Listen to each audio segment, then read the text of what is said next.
If you've ever had this feeling that something was terribly wrong with the world that we live in, but you couldn't figure out just what it was, then you've come to the right place. Secret societies, mystery religions, and the Illuminati have been controlling our reality since the beginning of time.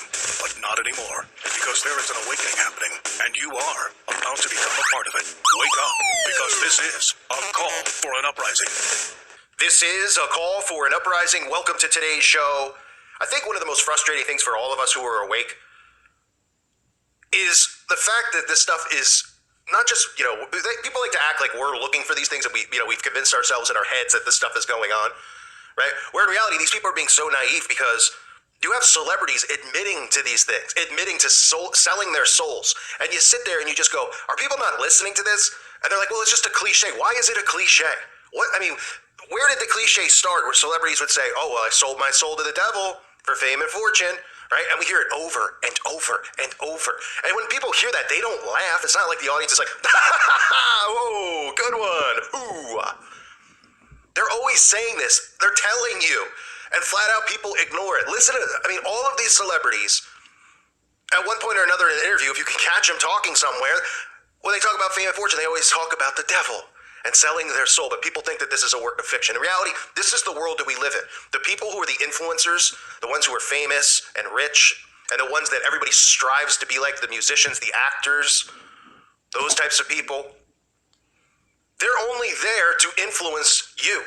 And they're in those positions because they've been put there, because they're part of these secret societies. They don't have any extraordinary talents. Sure, there's some of them that sing really well. What did he do? Well, they summon spirits to do those types of things. They do invocations and all that type of crap. But these celebrities are always talking about selling their soul, and nobody ever seems to want to listen. Still do it. Why are you still out here? Well, it goes back to the destiny thing. I made a bargain with it, a long time ago, and I'm holding up my hand. What was your bargain? To get where I am now. Should I ask who you made the bargain with? with the chief commander. On this earth? And this earth, and then in a world we can't see. Try to sit down and write something like that. There's a magic to that, and it's not Siegfried and Roy kind of magic. It's a different kind of a penetrating magic. And I did it. I did it at one time. Doing really well now, but didn't you release a CD almost 10 years ago? Yeah, I released a gospel record when I was 15 because I grew up in a household where all I ever did was listen to gospel music, and my parents are both traveling ministers, and so I kind of sang about what was going on in my life at 15, and that's how I got introduced to the music industry. I swear I wanted to be like the Amy Grant of music, yeah. But it didn't work out, and so I sold my soul to the devil. I sold my soul to the devil. It was a crappy deal. He came with a few toys like a Happy Meal. I can try, but then it just doesn't happen. I can sing notes and sing strong and do all these things that when I'm just by myself, I can't do. And I remember right before I performed, I raised my hands up, and it was kind of the first time I felt something else come into me. I don't want to blame him. I asked him to leave, but he can't. He's here for a reason. People have brought him out. People conjured him up. Now he won't leave.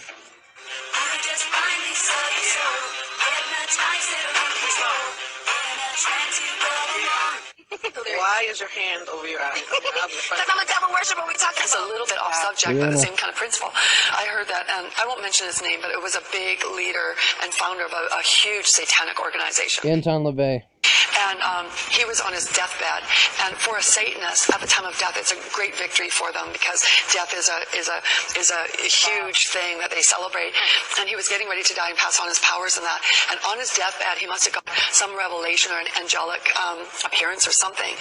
And he went into shock and he said, "Oh my, what have I done?" He said, "There's something very wrong. There's something very wrong. There's something very wrong." Wow. And his whole life had been spent propagating these satanic beliefs, getting everyone to believe, establishing official organizations for Satanism, and then at the end of his life he gets this light that comes to him, and everything that he built he realized was. I was like, now I have to do something pretty ridiculous and insane with my life, so why not sell my soul and go on Jersey Shore? The battle with the devil comes in many forms, and it's waged on many front lines. We've seen the harrowing journeys of exorcism and deliverance ministry. We've taken a deeper look at the Amityville horror. Now, did the devil make you do it? Can an obsession with Satan wreck lives and drive people to kill? It was a gruesome crime. 15-year-old Elise Paler was lured into a grove of eucalyptus trees by 3 teenage boys in 1995. They bound her neck with a belt, stabbed her repeatedly, and then raped her. Her body might never have been found if one of them, Royce Casey, hadn't come forward. He said she was a blonde-haired, blue-eyed virgin, and they were offering her as a sacrifice to the devil. The boys were part of a death metal band and thought that Satan could make their music better. Casey said it was an idea they'd gotten from Altar of Sacrifice, a song by the heavy metal band Slayer. After his death, obviously. Taylor's parents filed suit against the band, trying to hold them partially responsible for their daughter's murder, a suit that was eventually thrown out. Of course. But for many believers, heavy metal remains inextricably tied to the devil, a kind of doorway or portal, like Ouija boards, witchcraft, or other occult practices that can invite the forces of darkness into a person's life. Dave Mustaine is one of the gods of metal, a founding member of Metallica, and the founder and frontman for Megadeth. He says he has no doubt about the devil. The greatest lie he's ever told was convincing people he doesn't exist. Okay. And you know, you see people who think that he's like red. He's got a goatee and a ponytail and stuff like that. Correct. He doesn't. Hey. He's very beautiful. He's an angel. Why would he look like some monster? He's capable of looking just like you. He could be in this room right now. We wouldn't know it. That's a scary thought. It's a very scary thought. Mustaine is currently on tour in Europe with what's called the Big Four, his current and former bands, He plus wouldn't still be Anthrax and associated with Slayer. it, still a part of it. Are people right when they say that heavy metal music is infused with the power of the devil? In some cases, yes, but not in all cases, because you've got great heavy metal bands that believe in God and glorify Him. We pray every night before we go on stage. What kind of prayer is this? That sounds great. For a 50-year-old man, it feels pretty damn good. He shows me a chord progression called the tritone, also known as the devil's interval. The devil's tritone is made up of these 3 notes, and this note right here drops down 1. So it goes. So listen to the difference. It just sounds evil, doesn't it? It sounds darker. Which is why the progression is used so frequently in death metal. Go in detail. Mustaine says he is a Christian now, but wasn't always. My mom was a Jehovah's Witness. I was brought up as a witness, and I revolted into the witchcraft because I hated going out and knocking on people's doors. Yes, witchcraft. As a teenager, Mustaine says, he cast 2 hexes. The first was on a bully who sucker punched him. From what I heard, he got in a car accident, and something happened to part of his body that I had targeted in the hex, and that showed me that it was real. The second was on a girl he was in a class with. Everybody wanted her, including me, but she was so out of my batting average and just totally out of my league. And I did it, and the next day she was in my apartment. You were convinced that these hexes, spells that you were casting, worked.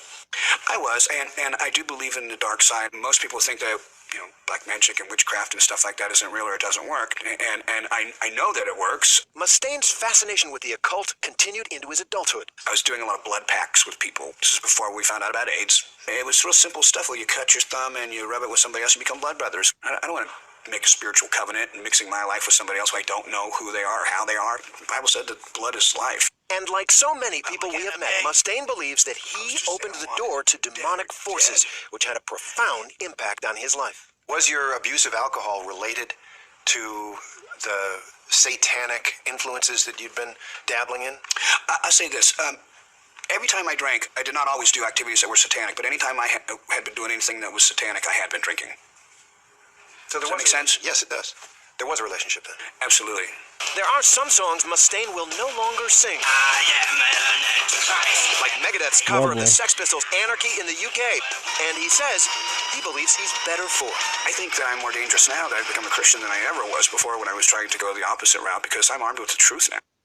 Correct.